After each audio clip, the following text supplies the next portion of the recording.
still appears to be rare that an asymptomatic individual actually transmits onward. What we really want to be focused on is following the symptomatic cases. If we followed all of the symptomatic cases, because we know that this is a respiratory pathogen, it passes from an individual through infectious droplets. If we actually followed all of the symptomatic cases, isolated those cases, followed the contacts and quarantined those contacts, we would drastically reduce.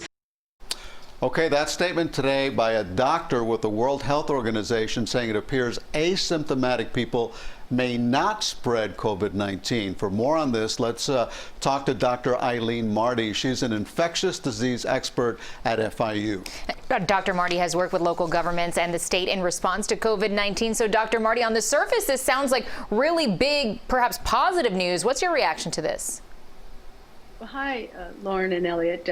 Yes, I have great respect for Mary Van Kerkhove. She's been studying coronaviruses for many years. She worked the MERS outbreak in South Korea, and now she's been heavily involved with COVID-19.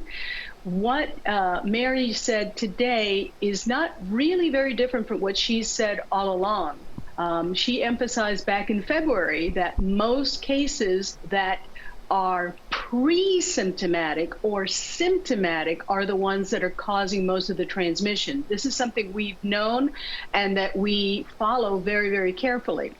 One of the things that is that she's said actually differently is before she thought that virtually no cases were transmitted from an asymptomatic person to onward. And what she said today was there's very rare instances. So it's very similar from what she's been saying all along. And she really wants us to emphasize the fact that the biggest risks are people who are not yet symptomatic. And how do we find these cases? That's what's so important. The way that people find these pre-symptomatic or asymptomatic cases is by doing proper contact tracing. That's something where we in the United States we were doing the contact tracing, but we're just quarantining and not testing those individuals religiously, if you will, the way that other countries did. And that's how other countries, such as Singapore, which was mentioned during the press briefing, found 50% asymptomatic cases. But as Mary said very clearly, and it's true, most of those cases that are identified as asymptomatic either have very mild symptoms that aren't clearly recognized as being COVID, or they're pre-symptomatic and develop symptoms later, and those are the riskiest persons.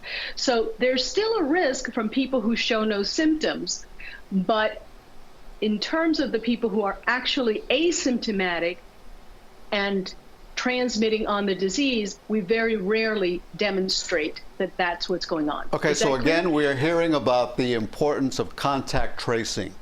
Is that taking place? I mean, what needs to be done to do a better job of contact tracing?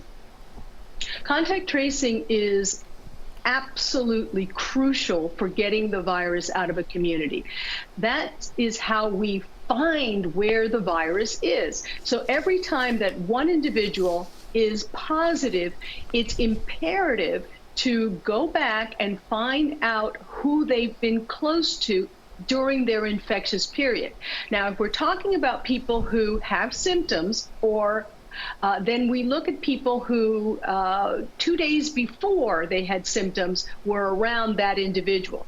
So we look at the pre-symptomatic phase as being about 2 days before they have symptoms, and another 9 days, 10 days after that as when they might be shedding virus particles that are active and not inactive.